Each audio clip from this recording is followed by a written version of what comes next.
বিভিন্ন করে আমি সচিব হই এবং রাষ্ট্রদূত ছিলাম কয়েকটি দেশে।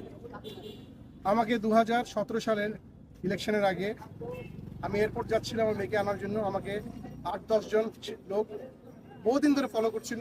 আমার গাড়ি ভেঙে আমাকে নিয়ে জোর করে 2টা পিস্তল থেকে আমাকে নিয়ে গেছে এবং আমাকে আয়না করে নিয়ে এসে এখানে রেখেছে। আমি যেহেতু সেনাবাহিনীর অফিসার এবং এই ঢাকারই অফিসার, আমি ঢাকা সেনাবাসী ছিলাম, আমি জানতাম কোথায় আমাকে রাখা হচ্ছে এবং সেইখানে প্রচণ্ড নির্যাতন করা হতো লোকদেরকে। কয়েকজন গুটি কয়েক আমাদের পলিটিক্যাল অফিসার যারা সেনাবাহিনীর বাণিজ্য ডুবিয়ে দিয়েছে ডিজিএফআই থেকে তারা স্বার্থান্বেষী কত যে লোক মেরেছে তারা খোদায় জানে। তারা এবং র্যাব এবং অন্যান্য যারা এখানে আছেন, বিচার বহির্ভূত হত্যা, গুম, খুন, ক্রাইম এগেনস্ট হিউম্যানিটি। আমার দোষ কি ছিল? আমি কোনো রাজনীতি করিনি কখনো, আমি কোনো দলও করিনি, আমি সরকারি কর্মকর্তা ছিলাম একজন। আমার দোষ ছিল যে আমি লেখালেখি করতাম। আমার কলমও কি তারা কন্ট্রোল করবে? আমি তো কোনো বিদ্রোহ করতে বলি নাই, কোনো দেশের এগেনস্টে করতে বলি নাই। আমি চেয়েছিলাম ন্যায় বিচার।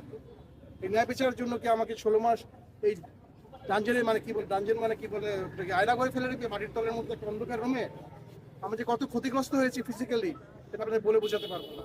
একবার শেষ এটা বলবেন। সবার মুক্তি চাই, যারা এগুলো করেছে তাদের বিচার চাই। এরা পুরো জাতির, সেনাবাহিনীর সবার জন্য এরা একটা কলঙ্ক। এরা কি কোনোদিনই এদেরকে ছাড়া হবে না, এটাই আমার দাবি। এবং আজকে আমরা বসে আছি, তারা আমাদের মুক্তি দিবে, আমাদের সামনে আনবে, আমাদেরকে রাস্তার যে চোখ বন্ধে ফেলে দিবে, যেরকম আমাকে ফেলেছিল সেরকম হবে না। জনতার সামনে তারা মুক্তি দিবে সবাইকে। জনগণ চায় তারা মুক্তি, এরাই হলো আসল মুক্তি সংগ্রামী। আসসালামু আলাইকুম। আমাকে গুম করে রাখা হয় এখানে, জায়গাটা খুবই কাছে। ওখানে এটা জয়েন্ট ইন্টিগ্রেশন সেল বলে, জয়েন্ট ইন্টিগ্রেশন সেল, ওইটাকে ডেভেলপ করে তারা আয়নাঘর বানানো হয়। প্রচুর লোক ওখানে আটকানো আছে, মানবতা জীবনযাপন করতে, কান্নাকাটি করতে, বিশ্রী এক অবস্থা। দীর্ঘদিন ধরে কানে রাতে ঘুমাইতে পারে না, টর্চার নির্যাতন চলতেছে, মুখ বন্ধ। এটা তো একটা স্বাধীন দেশে হইতে পারে না।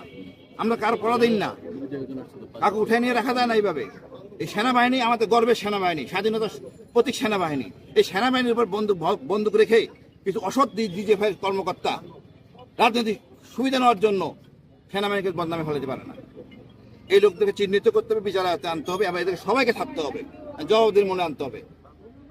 আমরা চাই ন্যায় বিচার, শান্তি শৃঙ্খলা। সেনাবাহিনী গর্বের সেনাবাহিনী থাকবে। সেনাপ্রধানের নিরপেক্ষতার জন্য তার অগ্রণী ভূমিকা থাকা দরকার আছে।